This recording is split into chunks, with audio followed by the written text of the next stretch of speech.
Welcome back. We are so glad you're joining us for today's deep dive. Yeah, it is great to be here. If you've ever looked at a map of the Americas and wondered, how we ended up with the borders, the cultures, and the stark economic differences we see today between North and South, well, you are in the exact right place. Absolutely. Our mission today is to explore a comprehensive historical text that covers state building and massive economic transformation across the entire Western Hemisphere. And we're looking specifically between the years 1800 and 1890. It is a massive scope. It really is. We are taking a truly hemispheric view, looking at how nations from Canada down to Argentina grappled with the exact same monumental challenges. Right. And looking at the hemisphere as a whole really reveals patterns you don't see when you only study one country in isolation. Definitely. They faced the same challenges, yet somehow ended up on wildly different paths. Now, just a quick note before we jump in, the text we are diving into today covers some heavy historically charged content. It does. We are talking about everything from the mechanics of imperialism and dictatorships to the profound impacts of slavery and war. As always, we aren't taking any moral or political sides today. Right. Our goal is simply to extract the facts, the arguments, and the primary sources exactly as the authors present them. Exactly, just to understand this incredibly turbulent century. Okay, let's unpack this because the text points out that the catalyst for all these independent nations wasn't actually some grand unified push for democratic ideals. Not at all. The real spark was entirely unintentional, and it started across the ocean with Napoleon Bonaparte.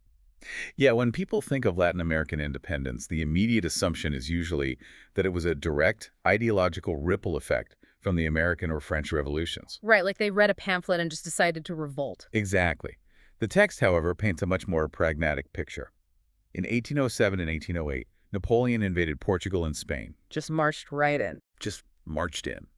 In Spain, he forced the king, Ferdinand VII, to abdicate and literally put his own brother, Joseph Bonaparte, on the Spanish throne. What's fascinating here is that this aggressive move in Europe created an immediate massive crisis of legitimacy across the Atlantic in the colonies. Because suddenly, no one knows who the boss is. Precisely. The colonial elites in places like Buenos Aires or Caracas weren't necessarily dreaming of liberty and equality right out of the gate. Right. They were suddenly faced with a complete political vacuum. They had to ask themselves, do we answer to a French king occupying Spain?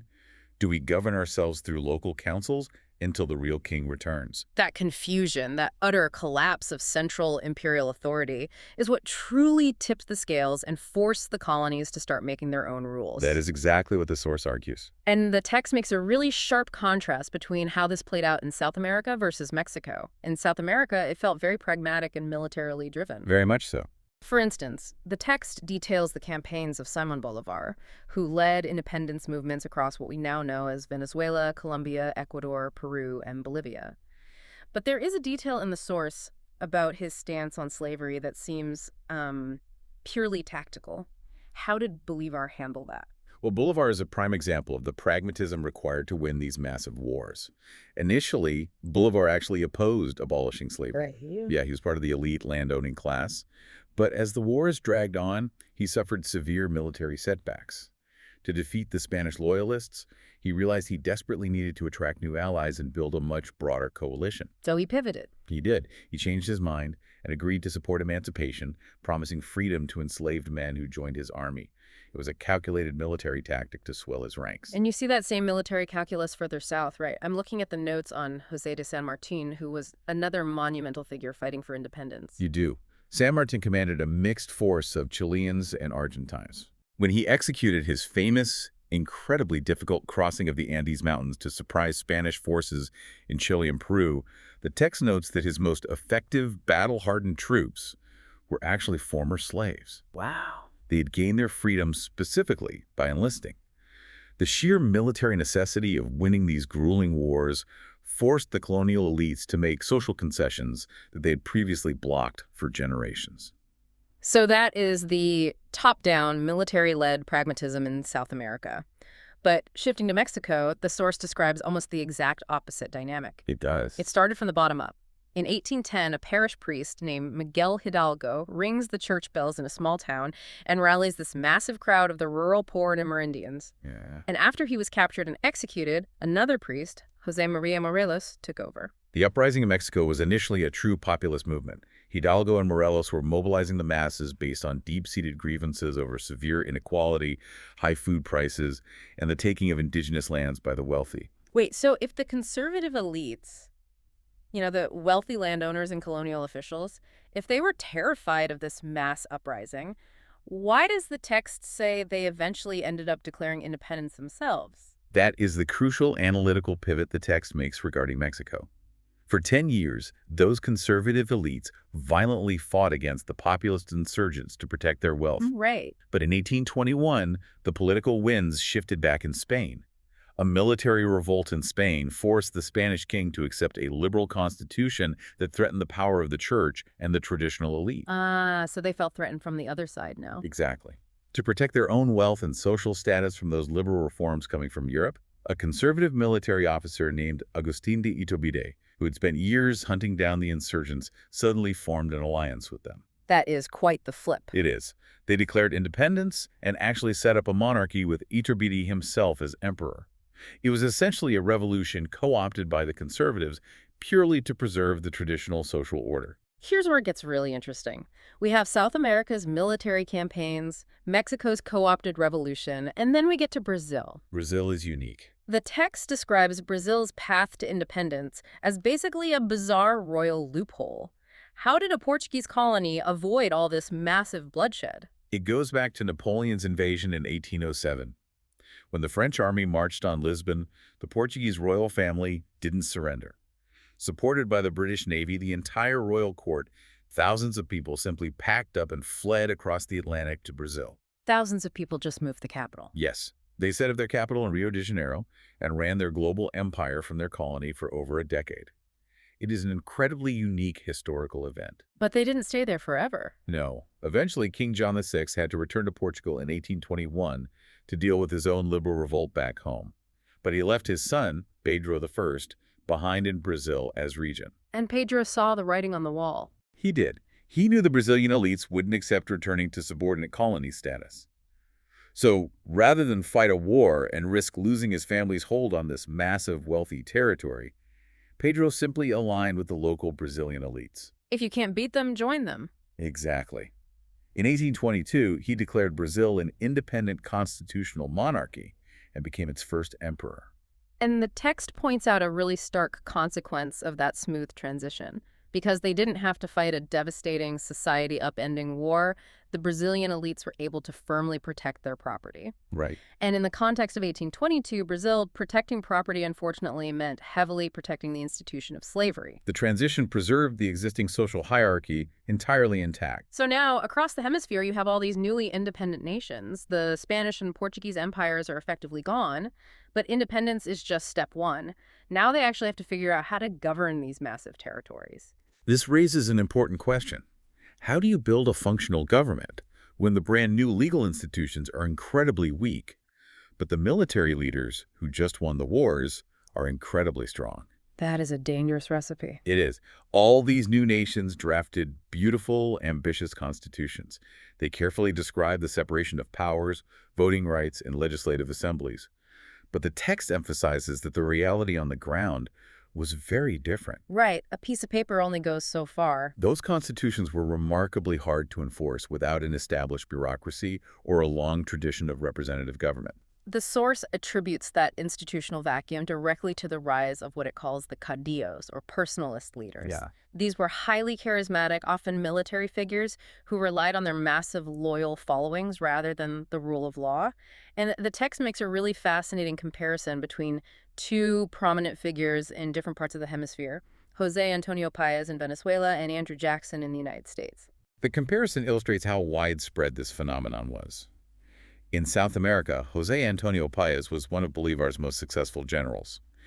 He had this fierce, unyielding loyalty from his cavalrymen and the rural masses. Right. When Bolivar tried to hold together a massive, unified republic called Gran Colombia, which would have included modern-day Colombia, Venezuela, and Ecuador, Paez resisted. He didn't want to share power. He used his personal popularity to pull Venezuela out of Gran Colombia, declare its independence, and then rule it essentially as a dictator for nearly 2 decades. And then on the North American side, The text points to Andrew Jackson. Jackson also wrote immense military fame, specifically from battles against Native Americans and the British at New Orleans, to tremendous political power. The war hero path. Exactly. Mhm. Once in the presidency, Jackson frequently challenged constitutional limits on his authority.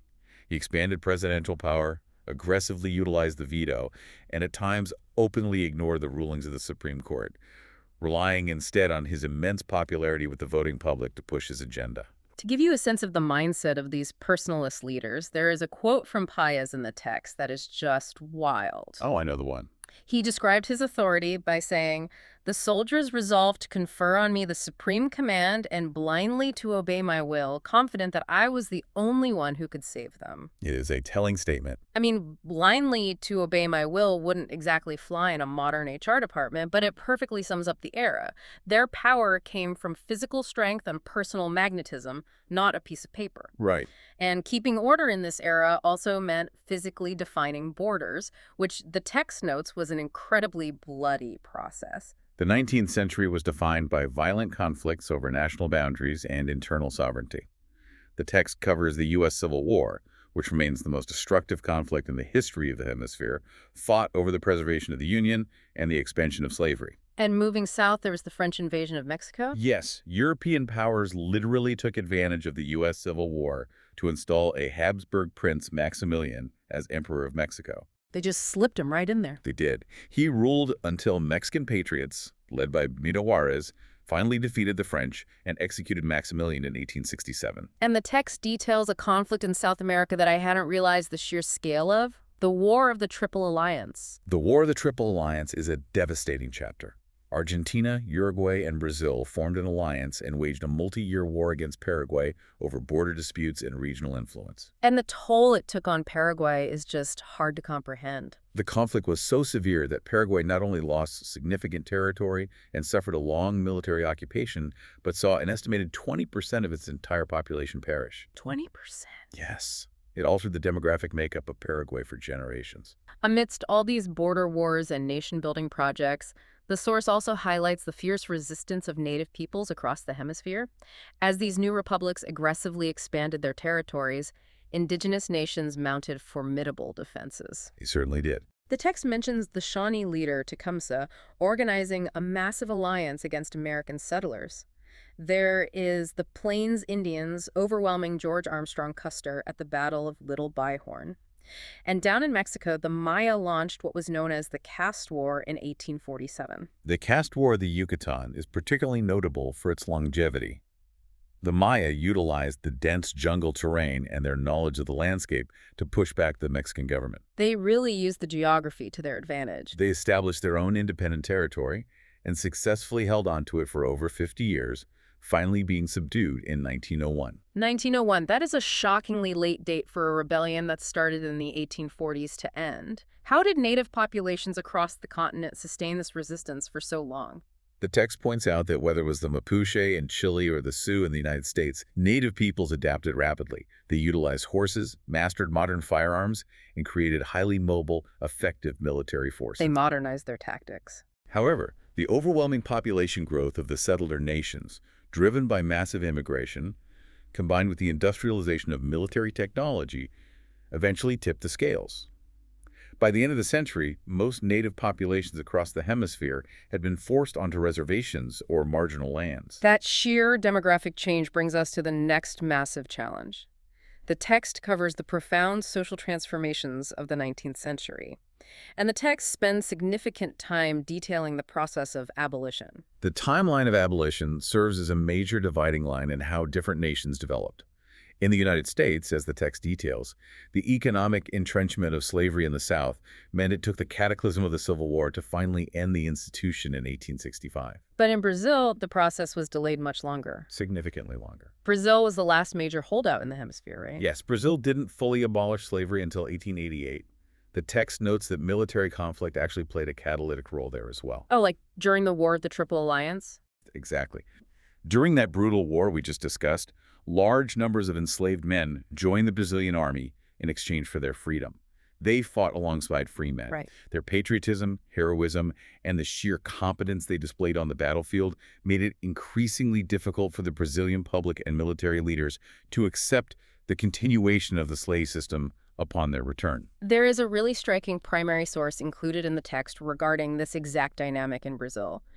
It is an 1828 account written by a British clergyman named Robert Walsh, titled Diversity and Dominance. It is a very powerful document. Walsh travels to Rio de Janeiro and documents his observations. He describes the horrific conditions of the enslaved population people yoked to drays, carrying heavy weights treated, in the text words, like beasts of burden. Yeah. But then just hours later in the same city, Walsh observes a free black militia. They are highly disciplined and immaculately dressed. He also attends a funeral presided over by a highly respected black priest. Walsh's account is a profound contemporary analysis. He synthesizes these two contrasting observations and comes to an inescapable conclusion. What does he realize? He realizes that the degradation he saw in the streets was an entirely artificial condition imposed by the cruelty of the slave system. When he saw free Afro-Brazilian men operating in positions of authority and respect, he concluded that, given the opportunity, they were the absolute equals of any European. That is a strong statement for 1828. He wrote that the Almighty had created an equal in the image of his person, and that the difference in their station in life was merely a casual accident. It is a powerful indictment from a 19th century observer. Alongside emancipation, the text details how the demographics of the Americas were being completely rewritten by global immigration. Millions of Europeans and Asians arrived in the Western Hemisphere looking for work and land, and it completely transformed the cultural fabric. It did. But the source makes clear this wasn't some seamless, utopian transition.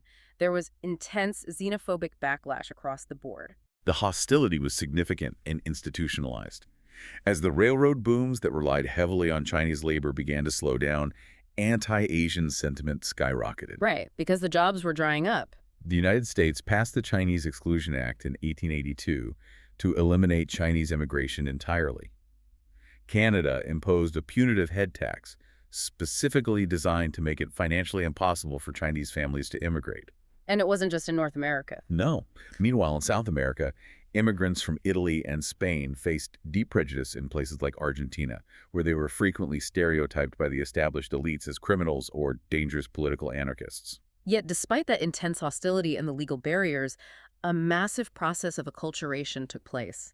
The immigrants fundamentally altered the politics, the spoken languages, the dietary practices, and the labor movements of their adopted nations. They shaped modern culture. I love the specific cultural example the text provides about music in Argentina. The Argentine tango, which we consider today to be quintessentially South American, was actually born in the working-class neighborhoods of Buenos Aires. It is a great example. It emerged from blending African rhythmic traditions with new European instrumentation brought over by Italian and Spanish immigrants. It is a perfect, tangible symbol of this era of massive cultural blending. It perfectly encapsulates the demographic realities of the time. So what does this all mean? We have massive demographic shifts, new borders, and new political systems. How does the text synthesize all of this into the economic reality of the 20th century?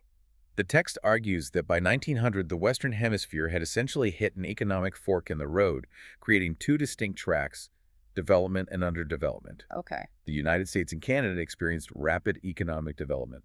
They industrialized, built vast manufacturing bases, and generated widespread domestic wealth. What drove that? They achieved this partly due to open land policies that created large consumer markets, diverse climates, and massive foreign investment that they successfully leveraged into domestic industrial growth. And Latin America went down the other track. Yes, Latin America largely fell into a pattern the text defines as underdevelopment.